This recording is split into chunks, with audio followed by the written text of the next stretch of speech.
Hello everyone, ছোট্ট একটা ব্লগে তোমাদেরকে স্বাগত। তো ফাইনালি বাবার বাড়ি চলে আসলাম আম খাওয়ার জন্য। তো গ্রামের রাস্তা, বৃষ্টি হয়েছিল সেজন্য রাস্তাটা বেশি ভালো না, তাই অনেকটা দূর আমি হেঁটেই আসলাম আর আমার বর বাইক নিয়ে আগিয়ে এসেছে।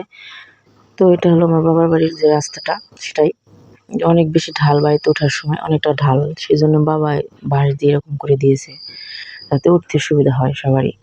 তো এটা হলো আমার বাবার বাড়ি আর আমার বাবা মা হয়তো রান্না করছে। তো আজকে আবার চলে যাব, হাতে বেশি সময় নেই। তো যেহেতু আম খেতেই আসলাম, তোমাদেরকে আম গাছটাই গুলো দেখাই। এটা হলো বাড়ির পূর্ব পাশে, তো এটা হলো পূর্ব পাশের আম গাছ।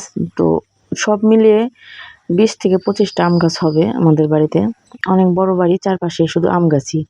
আর এই পাশেই একটা নদী, মানে বর্ষা মাসে বড় নদী। তো বর্ষা যখন জল একটু শুকিয়ে যায় তখন আর কি খালের মতো লাগে।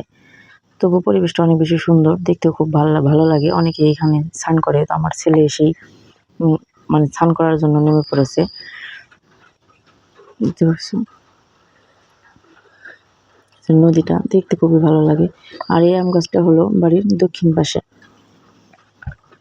তো এই গাছটা অনেকগুলো আম আছে এখনো। তো পূর্ব পাশের গাছের আমগুলো শেষ হয়ে গেছিল। তো ঘুরে ঘুরে তো আম গাছ দেখানো সম্ভব না, তো তোমাদের সাথে আমগুলো শেয়ার করি।